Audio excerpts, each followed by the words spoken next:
If you're at all aware of the Al Pacino freakout, this movie probably started that. It's The Devil's Advocate from 1997.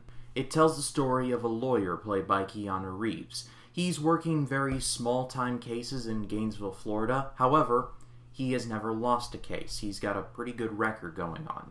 He's got a lovely wife, played by Charlize Theron. Life is good, until he receives a job offer to move to a big-time firm in New York City.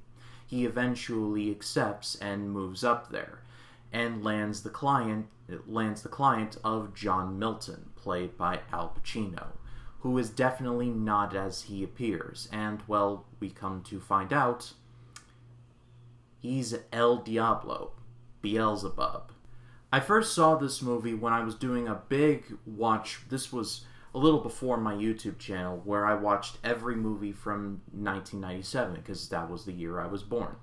I'd always heard about The Devil's Advocate, and so when I was going into it, I wasn't sure what to think. But then when I watched it, I was completely blown away. And having rewatched it for Scarymania 2, yeah, I was blown away again. This was in the time where Keanu Reeves was kind of seen as likable, but the bad actor. Last year when I covered Dracula, or Francis Ford Coppola's Dracula for Scarymania, I noted that while I love Keanu Reeves as a person, he cannot do accents to save his life. He tries to do a southern accent here, a special emphasis on the word tries, but it doesn't really work. Thankfully, he is now kind of steered into this and is primarily doing John Wick and Matrix-related things, which is all for the better. Al Pacino, well, is Al Pacino. He's a great actor. I'm not trying to bury him or anything, but let's just say he's garnered a bit of a reputation as being the guy who does the best freakouts. And while I was joking earlier about the Al Pacino freakout starting here, it definitely is one of the more iconic ones. Let's just say if you've seen this image, this is from The Devil's Advocate. What I love the most about it is that there's definitely a slow burn aspect to this.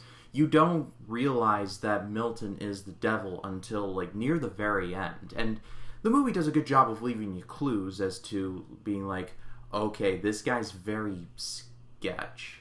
There's an especially tense scene with Keanu Reeves' character and his mom, where she's a very fundamentalist Christian, and she gets all of the bad juju and tries to tell her son, but her son's like, and leave the biggest job I've ever had? No way. There are definitely some moments that are in danger of being a little too over the top. I give the movie credit for going all the way with the whole, like I said, Devil's Advocate thing and the whole lawyer thing, considering nobody really likes lawyers. I like that.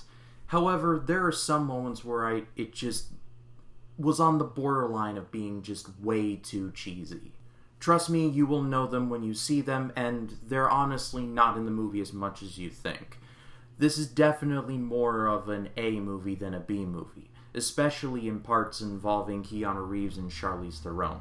There's a scene where it's implied that Milton assaults her, and it's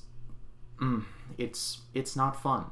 So if you've never seen The Devil's Advocate or haven't seen it in a while, I give it a recommendation. It is one of the more underrated horror movies of the late 90s.